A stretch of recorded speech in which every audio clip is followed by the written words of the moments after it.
En 1821, México logró su independencia del Imperio Español. La nueva nación nacía con un vasto territorio que abarcaba desde Chiapas hasta lo que hoy es California, Arizona, Nuevo México, Texas y más allá. Pero apenas 3 décadas después, más de la mitad de ese territorio ya no le pertenecía. Lo había perdido a manos de Estados Unidos. Este video cuenta cómo sucedió esa transformación radical del mapa. No fue un accidente. Tampoco una simple guerra entre vecinos. Fue el resultado de decisiones políticas, maniobras diplomáticas, traiciones internas y una guerra que México no estaba preparado para enfrentar. El desenlace marcaría el rumbo de América del Norte para siempre. Según documentos oficiales de la época, como los textos del Tratado de Guadalupe Hidalgo de 1848 y las actas del Congreso de los Estados Unidos, la expansión territorial estadounidense fue parte de un plan estructurado. Bajo la doctrina del destino manifiesto, se justificó la ocupación militar de tierras mexicanas como un derecho casi divino a extenderse hacia el oeste. La historia comenzó con colonos estadounidenses establecidos legalmente en Texas. Con el tiempo, esos colonos desafiaron la soberanía mexicana, proclamaron su independencia y más tarde solicitaron ser anexados a los Estados Unidos. El gobierno mexicano no lo reconoció. Washington sí. La frontera se convirtió en un punto de fricción y, en 1846, estalló la guerra. La invasión de tropas estadounidenses, la ocupación de la capital mexicana, las batallas decisivas y el colapso interno de México culminaron en la firma de un tratado que muchos historiadores consideran impuesto bajo condiciones desiguales. Según el historiador mexicano Lorenzo Meyer, fue un despojo legalizado por la fuerza. Pero la historia no termina allí. A lo largo de los años, México intentó preservar lo poco que quedaba de su dignidad territorial. Hubo protestas diplomáticas, movimientos culturales, e incluso reclamos fronterizos parciales que prosperaron, como el caso de El Chamizal en 1963. ¿Podría México hoy reclamar parte de ese territorio perdido? ¿Existe una base jurídica, aunque sea mínima, para una revisión del tratado? En este episodio recorreremos los hechos, los nombres, los documentos y las consecuencias de aquel conflicto que cambió la historia de América. Lo haremos paso a paso, desde las primeras tensiones en Texas hasta el análisis actual del derecho internacional. Esto es Otra Historia, un espacio donde miramos el pasado sin filtros y buscamos entender cómo se construyó el mundo que habitamos. Porque los grandes acontecimientos no siempre suceden por casualidad. A mediados del siglo XIX, México era una nación joven, frágil y extensa. Su territorio abarcaba desde los actuales estados del sur hasta vastas regiones del norte, incluyendo Texas, Nuevo México, Arizona, California, Nevada, Utah y partes de Colorado y Wyoming. Sin embargo, en apenas 12 años, entre 1836 y 1848, más de la mitad de ese espacio dejó de formar parte del país. La pérdida no fue súbita ni accidental. Fue el resultado de una secuencia de conflictos militares, decisiones políticas internas, presiones externas y ambiciones territoriales, principalmente de los Estados Unidos. Según datos del Instituto Nacional de Estudios Históricos de las Revoluciones de México, esta etapa representa uno de los momentos más críticos en la historia del país. Las consecuencias fueron profundas. Desintegración territorial, inestabilidad política, crisis económica y una herida nacional que aún hoy sigue presente en el debate histórico y jurídico. La guerra con Estados Unidos y los tratados que le siguieron no solo redibujaron el mapa continental, sino que consolidaron a los Estados Unidos como potencia hemisférica. El conflicto comenzó formalmente en 1836 con la independencia de Texas, apoyada por intereses estadounidenses. Luego, La anexión de ese territorio por parte de Washington y las disputas fronterizas dieron paso a una guerra abierta en 1846. 2 años después, con la firma del Tratado de Guadalupe Hidalgo, México cedió más de 2 millones de kilómetros cuadrados a su vecino del norte. Un acto que, según el historiador estadounidense Richard Griswold del Castillo, fue legitimado por la fuerza y por una negociación en condiciones desiguales. Este conflicto, que duró oficialmente 12 años, entre 1836 y 1848, no solo cambió la geografía de América del Norte. También dejó consecuencias duraderas en la relación bilateral, en la memoria colectiva de ambos pueblos y en el debate sobre la justicia internacional. Las heridas de aquella pérdida aún están presentes. Algunos sectores en México han planteado en distintos momentos la posibilidad de reabrir el tema desde el ámbito jurídico internacional. Otros lo consideran una causa cerrada. En 1821, tras más de una década de guerra, México logró su independencia del Imperio Español. Nacía así una nueva república con un territorio enorme, que se extendía desde Guatemala hasta el actual estado de Oregón, en la costa del Pacífico. Sin embargo, este vasto dominio era en gran parte simbólico. La realidad era que el nuevo país apenas tenía presencia efectiva en muchas regiones, especialmente en el norte. Según el Instituto Nacional de Estudios Históricos de las Revoluciones de México, la frontera norte era una zona escasamente poblada, con pueblos aislados, escasa infraestructura, poca presencia militar y un control estatal débil o inexistente. El gobierno mexicano, consciente de la dificultad para consolidar la soberanía sobre estos territorios, buscó poblarlos con una política de colonización. Durante la década de 1820, se otorgaron concesiones de tierras a ciudadanos estadounidenses que aceptaran establecerse en la región de Texas, con la condición de adoptar la ciudadanía mexicana y la religión católica. Estos colonos, conocidos como empresarios, recibieron grandes extensiones de tierra. Uno de los más conocidos fue Stephen F. Austin, quien llevó cientos de familias anglosajonas al norte de Texas. Con el tiempo, sin embargo, estos asentamientos comenzaron a rechazar las leyes mexicanas, especialmente la prohibición de la esclavitud y las restricciones al comercio con Estados Unidos. Las tensiones aumentaron y la presencia cultural, económica y militar estadounidense en Texas comenzó a superar a la mexicana. Mientras tanto, México enfrentaba graves problemas internos. Según el historiador Enrique Florescano, los primeros años de la República estuvieron marcados por una inestabilidad política casi permanente. Entre 1821 y 1846, México vivió más de 40 cambios de gobierno. A estos se sumaban crisis económicas, luchas entre centralistas y federalistas, golpes de Estado, levantamientos armados y una débil cohesión nacional. La nueva nación no había logrado construir un proyecto político sólido ni una identidad común que uniera a sus regiones. Al norte del río Bravo, la situación era diferente. Estados Unidos, también joven república, se encontraba en pleno proceso de expansión. Con una población en crecimiento y una economía impulsada por la agricultura, el comercio y la migración interna, el país miraba hacia el oeste como una frontera por conquistar. La idea del destino manifiesto, expresada con fuerza en los periódicos y discursos de la época, sostenía que Estados Unidos tenía la misión histórica de expandirse desde el Atlántico hasta el Pacífico, llevando su sistema político, su idioma y su religión. Según el historiador Sean Wilentz, esta ideología no era solo una aspiración, sino una política concreta.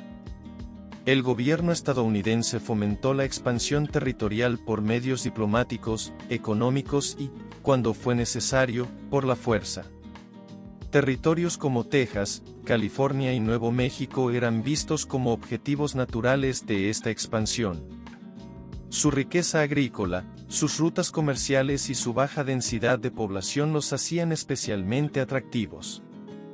En ese contexto de debilidad interna mexicana y presión externa estadounidense comenzó a gestarse el conflicto que, años después, terminaría con la pérdida de más de la mitad del territorio original de México. Durante las primeras décadas del México independiente, la región de Texas permanecía como un territorio poco poblado y con escasa presencia del gobierno central.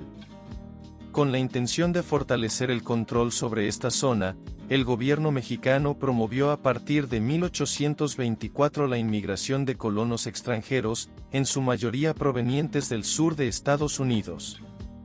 Estos colonos recibieron tierras bajo la condición de jurar lealtad a México, adoptar la religión católica y acatar sus leyes. Sin embargo, según el historiador Timothy J. Anderson, estas condiciones fueron, en gran parte, ignoradas. A mediados de la década de 1830, se estima que la población anglosajona en Texas superaba ampliamente a la mexicana. Muchos de estos colonos llevaban consigo una estructura social y económica basada en la esclavitud, lo cual entraba en conflicto directo con las leyes mexicanas, que habían abolido dicha práctica en 1829.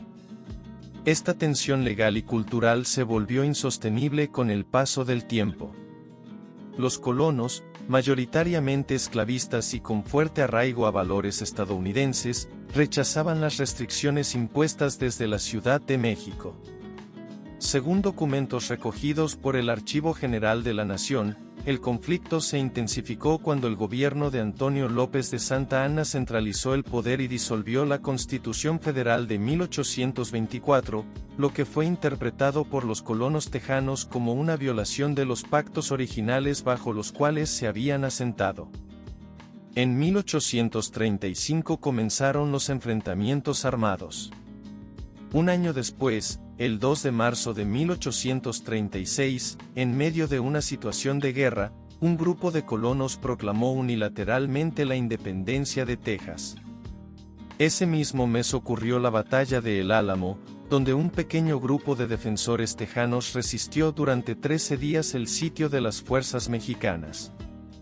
Aunque México recuperó la misión, la victoria fue costosa y se convirtió en símbolo de sacrificio y heroísmo para los tejanos. Pocas semanas después, en abril de 1836, el ejército del general Santa Anna fue derrotado y capturado por las fuerzas tejanas comandadas por Sam Houston en la batalla de San Jacinto. Bajo presión, Santa Anna firmó acuerdos que reconocían la independencia de Texas, aunque estos nunca fueron ratificados por el Congreso mexicano. De acuerdo con el Instituto de Investigaciones Históricas de la UNAM, México no reconoció oficialmente la independencia de Texas y mantuvo la postura de que se trataba de un territorio en rebeldía. Mientras tanto, la llamada República de Texas funcionó como un estado independiente entre 1836 y 1845, con su propio gobierno, leyes y relaciones exteriores. Sin embargo, sus líderes buscaban desde el principio ser anexados por Estados Unidos, lo cual generó tensiones diplomáticas tanto con México como dentro del propio Congreso estadounidense. Durante estos años, la situación permaneció tensa. Texas no era reconocida por su antigua metrópoli, y su anexión al sistema político estadounidense se convirtió en un punto crítico. Finalmente, en 1845, el gobierno de Washington aprobó la incorporación de Texas como el estado número 28 de la Unión. Este hecho marcó un punto de no retorno, ya que México consideró la anexión como un acto hostil y una violación directa de su soberanía. El conflicto, que hasta ese momento había sido regional, adquirió una dimensión internacional y se encaminaba hacia la guerra. En diciembre de 1845, el Congreso de Estados Unidos aprobó formalmente la anexión de Texas, incorporándola como el estado número 28 de la Unión. Y las relaciones diplomáticas entre ambos países se rompieron de inmediato. El punto más delicado de esta situación fue la disputa fronteriza. México sostenía que la frontera norte del estado de Coahuila y Texas se ubicaba en el río Nueces, mientras que Estados Unidos afirmaba que la frontera llegaba hasta el río Bravo, también conocido como Río Grande. Esta diferencia implicaba una amplia franja de tierra que ambos países reclamaban como propia. En este contexto, el presidente estadounidense James K. Polk, firme defensor de la expansión territorial, ordenó en marzo de 1846 el desplazamiento de tropas al mando del general Zachary Taylor hacia la zona disputada, entre ambos ríos. Esta maniobra fue interpretada por el gobierno mexicano como una provocación directa. De acuerdo con los registros del US Army Center of Military History, las tropas estadounidenses establecieron campamentos en territorio que México consideraba como propio. El 25 de abril de 1846, se produjo el primer enfrentamiento armado cuando una patrulla estadounidense fue atacada por fuerzas mexicanas al sur del río Nueces. El presidente Polk presentó el incidente ante el Congreso como una agresión injustificada sobre territorio estadounidense. Días después, el 13 de mayo de 1846, el Congreso de Estados Unidos aprobó la declaración formal de guerra contra México. Según el Instituto Nacional de Estudios Históricos de las Revoluciones de México, este fue el inicio oficial de un conflicto que tendría profundas consecuencias para ambos países. Lo que comenzó como una disputa territorial se transformó rápidamente en una guerra de invasión, donde el objetivo real de Estados Unidos era extender su dominio hacia el oeste, siguiendo la doctrina del destino manifiesto. México, debilitado política y militarmente, se enfrentaba ahora a una potencia en expansión con recursos superiores y una estrategia bien definida. El conflicto armado entre México y Estados Unidos, iniciado formalmente en mayo de 1846, se desarrolló en varios frentes a lo largo de 2 años. Desde sus primeras etapas, el ejército estadounidense mostró una clara superioridad en armamento, logística y organización, mientras que México enfrentaba una profunda crisis política, una economía debilitada y divisiones internas. Las primeras batallas importantes ocurrieron en el norte de México. El 8 de mayo de 1846, se libró la batalla de Palo Alto, en territorio cercano a Brownsville, Texas. Según el US Army Center of Military History, las fuerzas del general Zachary Taylor derrotaron al ejército mexicano comandado por el general Mariano Arista. Al día siguiente, el combate se trasladó a Resaca de La Palma, donde nuevamente las tropas mexicanas fueron vencidas. Estas derrotas marcaron el inicio de una serie de retrocesos para el ejército mexicano. En septiembre de 1846, Taylor avanzó hacia el interior del país y sitió la ciudad de Monterrey. Tras intensos combates urbanos, la ciudad fue tomada. El general Pedro Ampudia, responsable de la defensa, pactó una rendición que permitió la retirada ordenada de sus tropas, lo que generó críticas entre los mandos mexicanos. A pesar de la victoria, Taylor detuvo su avance, y durante los meses siguientes se preparó para enfrentar una posible contraofensiva. En febrero de 1847, se libró la batalla de Buena Vista, en el estado de Coahuila. Allí, las fuerzas de Zachary Taylor, en inferioridad numérica, resistieron el ataque del ejército mexicano comandado por Antonio López de Santa Anna. La batalla terminó con la retirada mexicana. Esta victoria consolidó la reputación de Taylor, quien luego sería candidato presidencial. Mientras tanto, una nueva ofensiva fue organizada bajo el mando del general Winfield Scott. En marzo de 1847, las tropas estadounidenses desembarcaron en el puerto de Veracruz, que fue bombardeado y sitiado. Tras la rendición de la ciudad, comenzó una marcha hacia el interior, replicando la ruta de Hernán Cortés. Scott enfrentó una resistencia esporádica, venciendo en batallas clave como Cerro Gordo, Puebla y, finalmente, en los accesos a la Ciudad de México. En septiembre de 1847, tras la toma del convento de Churubusco y el asalto al castillo de Chapultepec, el ejército estadounidense ocupó la capital del país.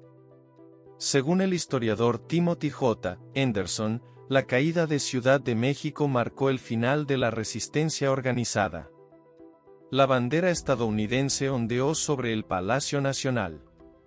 México quedó militarmente derrotado y con sus instituciones en crisis. Durante la guerra, el país enfrentó múltiples problemas internos, inestabilidad política, cambios de gobierno, rivalidades entre facciones liberales y conservadoras, además de una economía agotada.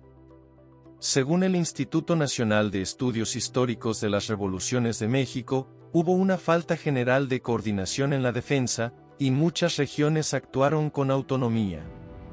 En Estados Unidos, aunque la guerra fue apoyada por sectores expansionistas, también generó oposición. El entonces congresista Abraham Lincoln cuestionó la legalidad del conflicto en sus Spot Resolutions, exigiendo al presidente Polk pruebas de que los mexicanos habían atacado en territorio estadounidense. El político Henry Clay, líder del partido Whig, también criticó la guerra, señalando que era una agresión innecesaria. El futuro presidente Ulysses S. Grant, quien participó como oficial en la campaña de Scott, escribió años más tarde en sus memorias que consideraba la guerra contra México como una de las más injustas jamás libradas por Estados Unidos. Afirmó que se trató de una invasión realizada para arrebatarle territorio a un país más débil. La ocupación militar y el desgaste interno llevaron a México a buscar una salida negociada. La guerra, para entonces, ya había dejado una huella profunda en ambos países y preparaba el escenario para un tratado que cambiaría el mapa de América del Norte. El 2 de febrero de 1848, en la villa de Guadalupe Hidalgo, a las afueras de la Ciudad de México, se firmó el tratado que puso fin formalmente a la guerra entre México y Estados Unidos. Según los documentos oficiales del Archivo Histórico Diplomático de México, el acuerdo fue negociado bajo presión militar y con la ocupación de la capital mexicana aún vigente. El Tratado de Guadalupe Hidalgo estableció condiciones duras para México.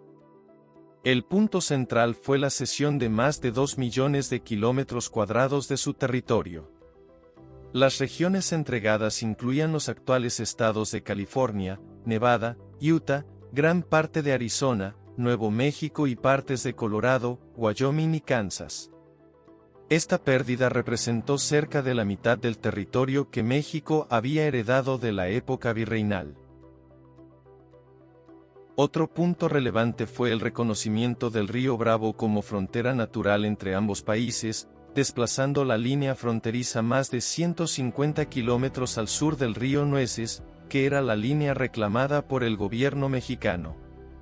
Según el historiador Richard Griswold del Castillo, este cambio geográfico consolidó el control estadounidense sobre Texas y eliminó cualquier duda sobre su anexión. A cambio del territorio cedido, Estados Unidos se comprometió a pagar a México $15 millones. Además, prometió asumir hasta $3.25 millones en deudas reclamadas por ciudadanos estadounidenses contra el gobierno mexicano, según consta en el texto original del tratado. Esta compensación fue presentada como una forma de indemnización, aunque muchos contemporáneos la consideraron simbólica, dado el valor estratégico y económico del territorio perdido. Uno de los compromisos incluidos en el tratado fue la promesa de respetar los derechos civiles, la propiedad y la libertad religiosa de los ciudadanos mexicanos que quedaban en los territorios ahora bajo control estadounidense. Sin embargo, según estudios del Centro de Investigaciones Históricas de la UNAM, estas garantías rara vez se cumplieron plenamente. Muchos mexicanos fueron despojados de sus tierras mediante procesos legales ambiguos o presión social, lo que generó una profunda sensación de despojo entre las comunidades afectadas. Las consecuencias para México fueron inmediatas y profundas. El país perdió una vasta extensión de su territorio y con ella, recursos naturales, rutas estratégicas y acceso al Pacífico Norte. Esta pérdida fue vista como una derrota nacional devastadora, y el tratado fue ampliamente rechazado por la opinión pública. En palabras del historiador Lorenzo Meyer, significó el fin del proyecto territorial original de México y marcó una herida profunda en la conciencia colectiva del país. En el ámbito político, el tratado acentuó la ya existente inestabilidad. El gobierno que lo firmó, encabezado por el presidente interino Manuel de la Peña y Peña, fue duramente criticado. Aunque algunos sectores argumentaron que era la única salida posible, muchos lo consideraron una traición. Las divisiones internas se profundizaron, y el país entró en una etapa de prolongada inestabilidad. En Estados Unidos, el tratado fue ratificado por el Senado con ciertos ajustes, y fue visto por los sectores expansionistas como una victoria del destino manifiesto. Sin embargo, también encendió el debate sobre la expansión de la esclavitud hacia los nuevos territorios, lo que más adelante contribuiría a la polarización política que desembocaría en la Guerra Civil. El Tratado de Guadalupe Hidalgo sentó las bases del resentimiento histórico entre ambas naciones.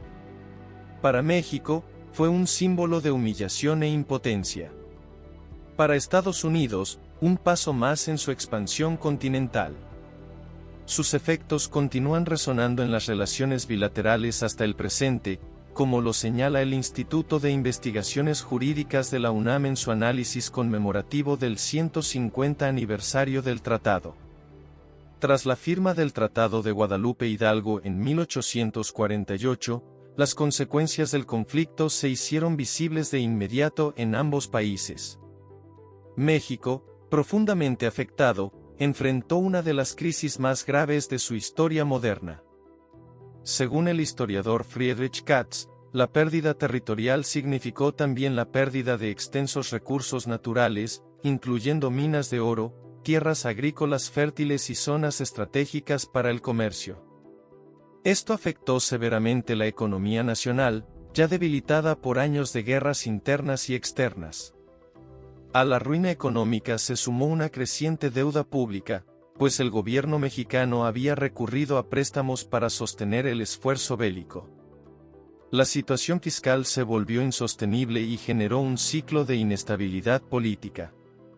En los años posteriores al conflicto, México atravesó múltiples levantamientos armados, golpes de Estado y cambios de gobierno, lo que impidió cualquier intento serio de reconstrucción nacional.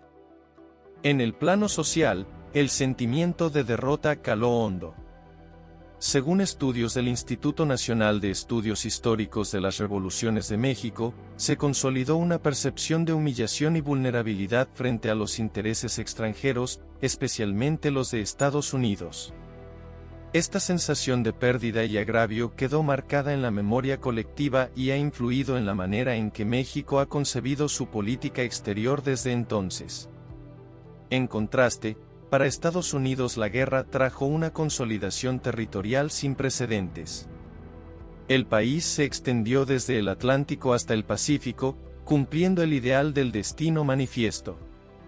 Según datos del Smithsonian Institution, la anexión de California y otros territorios aceleró el desarrollo económico, sobre todo con el descubrimiento de oro en Sutter's Mill en 1848, lo que provocó una migración masiva y el inicio de la fiebre del oro.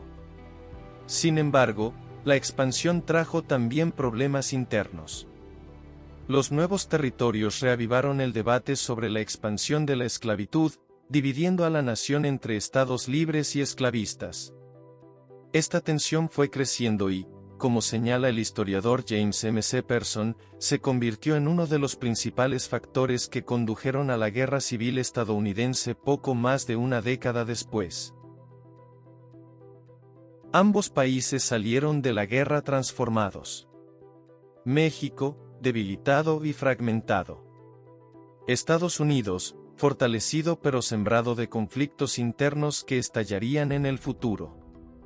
A más de 175 años de la firma del Tratado de Guadalupe Hidalgo, sigue existiendo un debate sobre su validez, sus consecuencias y si México podría hoy, de forma legal, reclamar lo que perdió en 1848. La cuestión no es nueva, y ha sido abordada tanto por juristas como por historiadores de ambos países. El tratado fue firmado el 2 de febrero de 1848, cuando la Ciudad de México se encontraba ocupada por tropas estadounidenses. Esto ha llevado a algunos especialistas, como el abogado Guillermo Amdan, a argumentar que el acuerdo nació con un vicio de consentimiento, ya que se firmó bajo presión militar. En entrevistas y publicaciones, Amdan ha sostenido que ese contexto invalida el tratado según principios de derecho internacional actuales, especialmente por tratarse de un acuerdo impuesto tras una invasión armada. Sin embargo, otros especialistas, como el jurista internacionalista Juan Antonio Cruz Parcero, han señalado que el tratado fue ratificado posteriormente por los congresos de ambos países, y que, en términos legales, existe un principio de continuidad jurídica. Desde esta perspectiva, al aceptar oficialmente el acuerdo, México confirmó su validez dentro del marco normativo de la época. Además, el tratado se ha ejecutado en la práctica de forma continua desde su firma. Las fronteras establecidas han sido respetadas por sucesivos gobiernos, tanto mexicanos como estadounidenses. La población de los territorios cedidos fue incorporada de forma definitiva a Estados Unidos, y más allá de conflictos menores, como los reclamos fronterizos del siglo XX, no ha habido alteraciones de fondo. Uno de los pocos casos en que se modificó una porción de esta frontera ocurrió en 1963, cuando se resolvió el conflicto de El Chamizal.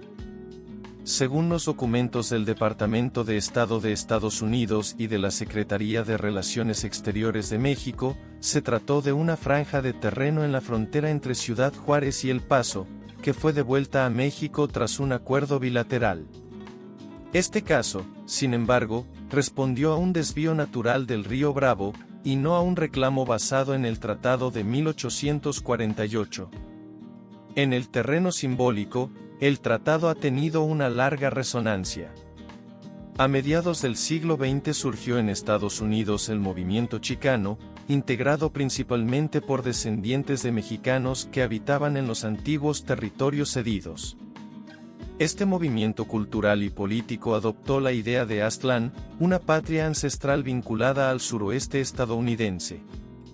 El concepto, más que una demanda territorial formal, buscaba reivindicar la identidad cultural y los derechos civiles de las comunidades mexicoamericanas. Según el historiador Rodolfo Acuña, el movimiento chicano usó el tratado como símbolo de injusticia histórica, pero no como base legal para exigir una reversión territorial. En los años recientes, algunas figuras públicas han retomado el tema. En 2017, Cuauhtémoc Cárdenas presentó un proyecto para exigir una indemnización económica a Estados Unidos, alegando el carácter injusto del tratado. El argumento principal era que el tratado se firmó bajo coacción y que, por tanto, sería nulo de origen. Sin embargo, no se trató de una acción judicial formal, ni contó con respaldo oficial del Estado mexicano. Según el análisis del Instituto de Investigaciones Jurídicas de la UNAM, la posibilidad de presentar un caso ante la Corte Internacional de Justicia es extremadamente baja. Esta Corte no acepta casos retroactivos que se refieran a hechos anteriores a su establecimiento en 1945, y solo puede actuar si ambos países reconocen su jurisdicción, lo cual no ha ocurrido en este caso. Además, los principios de derecho internacional contemporáneo, como la prohibición del uso de la fuerza para adquirir territorio, no son aplicables retroactivamente. La conclusión, según el consenso de especialistas en derecho internacional, es que no existe una vía legal viable para que México recupere parte o la totalidad de los territorios cedidos en 1848. El tratado, aunque firmado en condiciones desiguales, fue reconocido por ambos países y ha sido respetado por más de siglo y medio. Lo que sí permanece es su carga simbólica. Para muchos mexicanos, el tratado representa una herida histórica. Una pérdida no solo de tierra, sino de dignidad nacional. Y aunque esa herida sigue abierta en la memoria colectiva, en el plano jurídico, el capítulo está cerrado. La historia del Tratado de Guadalupe Hidalgo nos habla sobre el poder, la guerra y la justicia de una manera muy clara y contundente. Nos muestra cómo las naciones, cuando están en desigualdad, pueden ser sometidas a condiciones que marcan su destino por décadas o siglos. Según el historiador Enrique Krause, la guerra entre México y Estados Unidos fue resultado de la combinación entre la debilidad interna de México y la expansión territorial y económica que buscaba Estados Unidos. No fue un conflicto inevitable, pero sí muy difícil de evitar dadas las circunstancias políticas y militares de la época. México atravesaba una etapa de inestabilidad, con gobiernos débiles y crisis económicas, mientras que Estados Unidos tenía una estrategia clara de expansión hacia el oeste, conocida como el Destino Manifiesto. Esta combinación generó un choque que terminó con la pérdida de más de la mitad del territorio mexicano. Un golpe que repercutió no solo en la geografía, sino también en el alma del país. Según documentos oficiales y estudios del Instituto Nacional de Estudios Históricos de la Revolución Mexicana, esta derrota dejó una marca profunda en la conciencia nacional. Una sensación de humillación que aún hoy influye en la relación entre ambas naciones. Es importante conocer esta historia con objetividad, sin caer en mitos o manipulaciones que puedan distorsionar los hechos. Entender las causas, los procesos y las consecuencias ayuda a valorar la complejidad del pasado y a aprender de él. La historia no debe ser un motivo de rencor, sino una fuente de identidad y reflexión. Como señala el historiador José C. Valadez, recordar estos hechos permite fortalecer la soberanía actual, manteniendo viva la memoria de quienes sufrieron esas pérdidas y trabajando para que no se repitan. La memoria histórica es un llamado a no olvidar, pero tampoco a dividir.